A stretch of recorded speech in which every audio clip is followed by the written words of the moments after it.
సంవత్సరానికి 1,10,000 మంది engineering graduate certificate తీసుకొని వస్తారు. మీరు ఆ పిల్లలకి అప్లికేషన్ ఇచ్చి వాని ఉద్యోగం కోసం అప్లికేషన్ ఫిలప్ చేయమని నేను కాదు, మీరు టీచర్లకు మీకే చెప్తున్నాను. మీరు వాళ్ళని పిలిచి ఇంజనీరింగ్ సర్టిఫికేట్ తీసుకొని వచ్చి మీరు చదువు చెప్తున్న ఊరిలో ఉన్న పిల్లలు పిలిపించి ప్లెయిన్ పేపర్ ఇచ్చి ఒక జాబ్ కోసం అప్లికేషన్ ఫిలప్ చేయమని. ఇది క్రిమినల్ వేస్ట్. వాడు ఇంజనీరింగ్ చదువుకున్నాను చిన్న జాబ్ కోడు, స్కిల్స్ నేర్చుకోడు. తల్లిదండ్రులు మా పిల్లోడు ఇంజనీరింగ్ అయింది ఉద్యోగం అంటారు, నా దగ్గరకు వస్తుంటారు కాన్స్టిట్యున్సీ నుంచో బంధువులు, మావాడు ఇంజనీరింగ్ చదివింది పెద్ద పెద్ద చదువు చదివింది సార్ అంటారు. పేరెంట్స్కి తెలియదు కదా ఏం పెద్ద చదివినా అంటే ఇక్కడ రారా సార్కి ఎప్పుడు నీ పెద్ద చదువు అంటారు.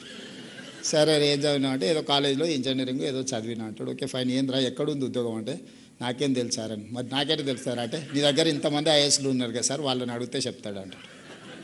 అంటే వాడికి ఉద్యోగం ఎక్కడ దొరుకుద్దో, నేను ఎవరికి చెప్తే ఉద్యోగం వస్తుందో కూడా వాడు తీసుకొని రాడు. అన్నీ నువ్వే చూసుకొని నాకు ఉద్యోగం ఈసారి అంటాడు. ఇది సాధ్యమా?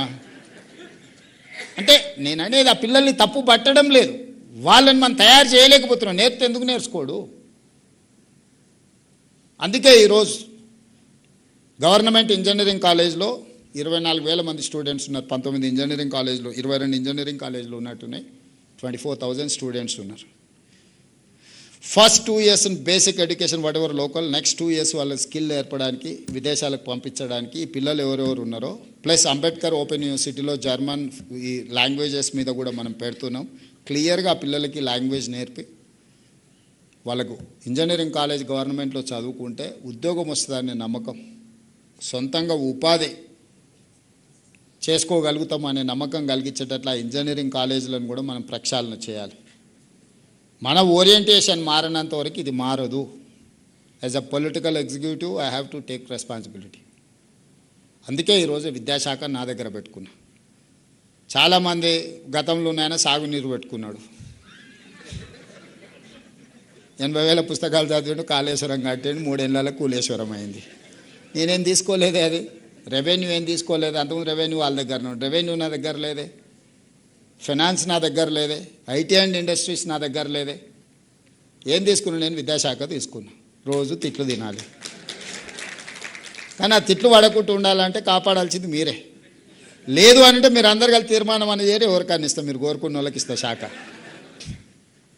నేను ఒక ప్యాషన్తో దీని మీద దృష్టి పెడుతుంది. ఇది అంత ఈజీ కాదు, వీళ్ళకి ఎవ్వరికి ఓట్లేదు. ఓట్లు ఉండే దాని మీద లీడర్కి ఎక్కువ ఆసక్తి ఉంటుంది ఎంబడే. కానీ నేను ఓట్ల కోసం ఆలోచన చేస్తలేను. దేవుడు 2006లో జిల్లా పరిషత్ మెంబర్గా నాకు అవకాశం ఇస్తే 17 సంవత్సరాలలో తెలంగాణ రాష్ట్ర ముఖ్యమంత్రిని చేసింది. మీరందరు నాకు అండగా నిలబడితే వచ్చింది. దీంట్లో ఇంతకంటే అవ్వడానికి కూడా ఏం లేదు, ఇంతకంటే నా కోరికలు కూడా లేవు. కానీ వచ్చిన దాంతో నా పిల్లలకి ఏదైనా చేయాలి. నేను ఎక్కడి నుంచి వచ్చినో అక్కడుండే పిల్లల గురించి నేను ఆలోచన చేస్తున్నాను. నా బాధ, నా తాపత్రయం, నా పట్టుదల.